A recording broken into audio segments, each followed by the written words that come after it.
Yo, what's up? Welcome back to another episode of The Sauce. As I'm recording this, there's still MLB action going on, so I will let you know how we did. Hopefully, I have some good news to report. And I have good news to report. Great baseball night. We went 6-5 with a bunch of plus money hits in there. Finished plus 1.31 units. We needed a good night, and we got a good night. Let's keep it rolling into Saturday. Anyway, let's move on. Saturday, 15 MLB games. Let's dive in. Welcome to The Sauce. The Sauce.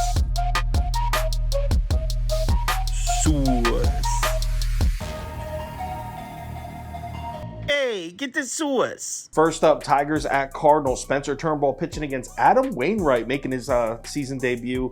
Cardinals open up as minus 240 favorites. Total opens up at 8.5. We can't take a look at the spreadsheet because we have no data in on Adam Wainwright yet, and I'm not using last year's stuff, so we're skipping it. Straight up, there is no chance in hell I'm laying minus 240 juice with the Cardinals, period, let alone with Adam Wainwright making his first start in 6-7 months. Keep in mind, to finish off last season, he was awful. In his last 6 starts of the year last year, he had a 7.22 ERA. Now, it is Adam Wainwright, borderline Hall of Fame.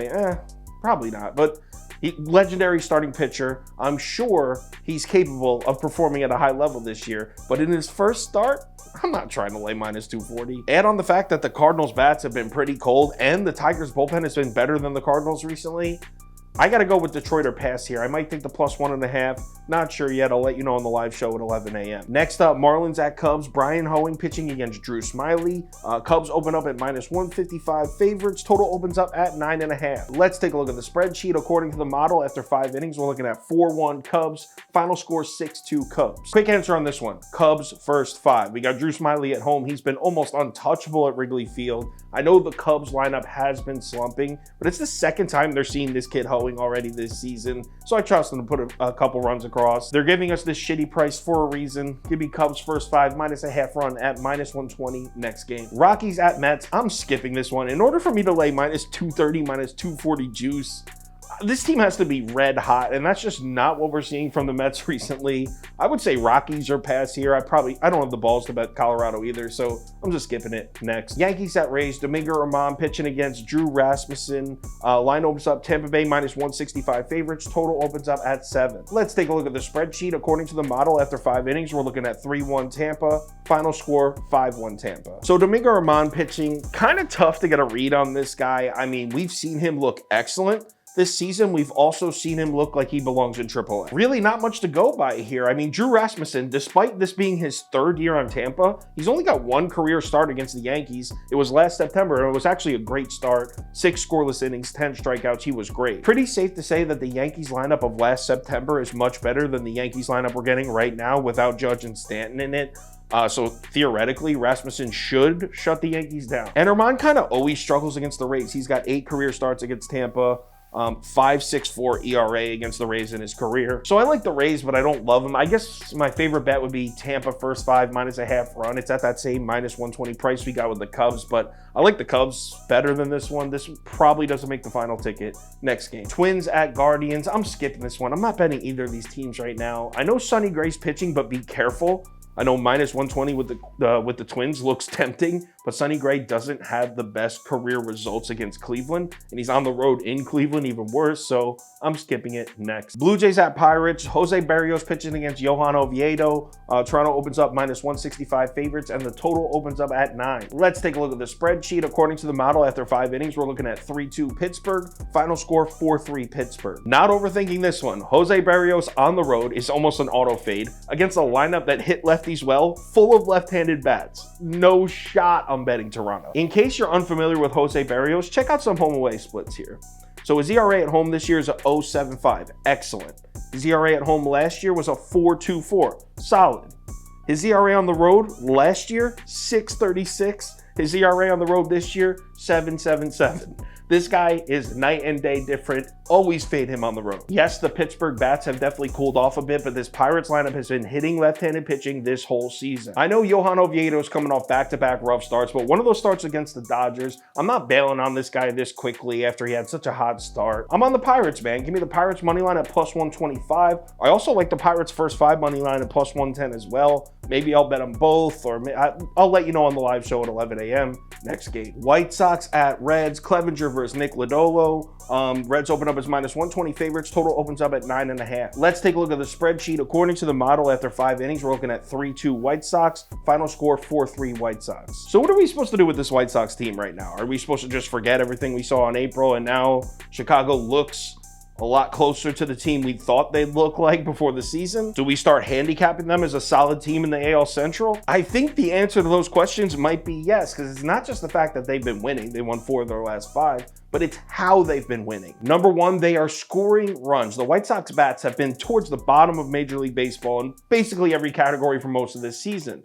Now they've scored 29 runs in their last 5 games. Number two, the bullpen has been excellent. And the reason that's such a huge factor is this bullpen was laugh out loud bad for the last month. The bullpen won them 2 games in that Twins series. And what do you know? Last night against the Reds are up 5-4. White Sox bullpen comes in, shuts the Reds down. Chicago comes back and wins the game. Bullpen wins them another game despite being taxed. Nick Lodolo is pitching, and he's been he's been pretty awful, man. He's had 6 starts this year. 5 of them have been terrible. His 4 home starts, he's got an 8.68 ERA. So I'm doing it. I'm drinking the Kool-Aid. I am hopping on the bandwagon. I'm with the White Sox, man. Give me Chicago money line at plus 110 next game. A's at Royals. I'm skipping this one. I would say Oakland or pass, but I'm not trying to bet on Ken Waldichuk here, so I'm going to skip this game next. Red Sox at Phillies. Corey Kluber pitching against Bailey Falter.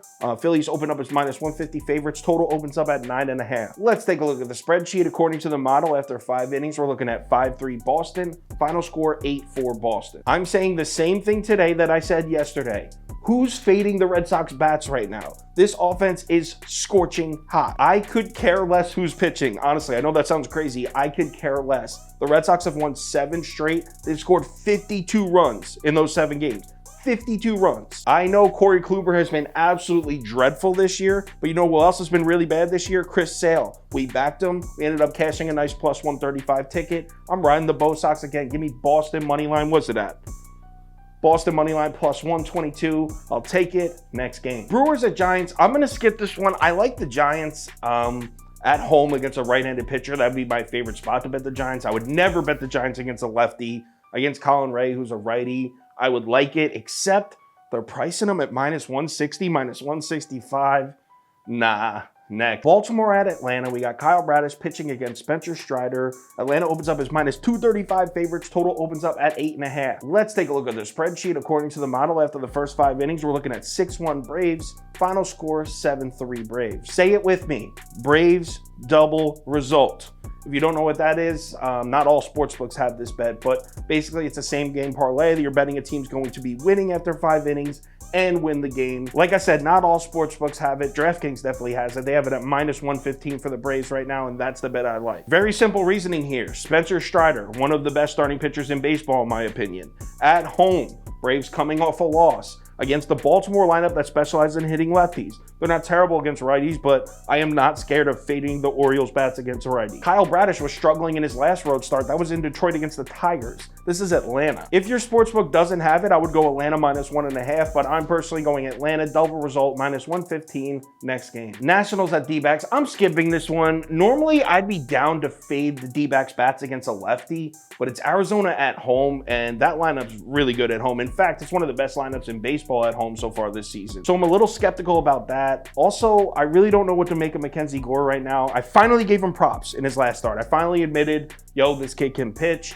Then he goes out and gets absolutely shelled by the Cubs. So I don't know. I'm skipping this game next. Dodgers at Padres. I'm skipping this one too because I don't 100% know if Blake Snell's definitely going to pitch right now. He's listed as the starter, but Joe Musgrove was listed as the Padres starter last night. Then he didn't pitch. So I don't know if that throws the whole Padres rotation off.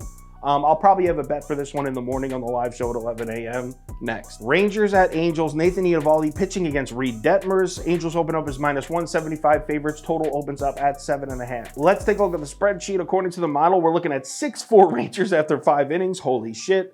Final score 7-7, so a strong lean on the over there. Very simple here. You got the Texas Rangers versus a lefty and the Angels versus a righty. Bet the over. In the last 2 weeks, Angels are second in Major League Baseball in OPS against right-handed pitching. In the last 2 weeks, Texas is fifth in Major League Baseball in OPS against left-handed pitching. Not overthinking it. This price is juiced to the over for a reason. Give me first 5 over 4.5 at -120 next game. Last up, Astros at Mariners. I'm skipping this one because the Astros have a guy named JP France pitching, and I have no clue who the hell that is. He's making his first career Major League start. I'm not betting on that. If anything changes with any of these bets, I will let you know on Twitter, so give me a follow there if you're interested. Also, if you want the final ticket, which has every single bet we're making and how much on each bet of the day, parlay of the day, if you're interested in that stuff, head over to KyleKirms.com. Live show on YouTube, 11 a.m. Eastern time. We'll go through all the games, check out some line movement, see if anything changes. So 11 a.m. if you're on your phone, on your TV, check us out.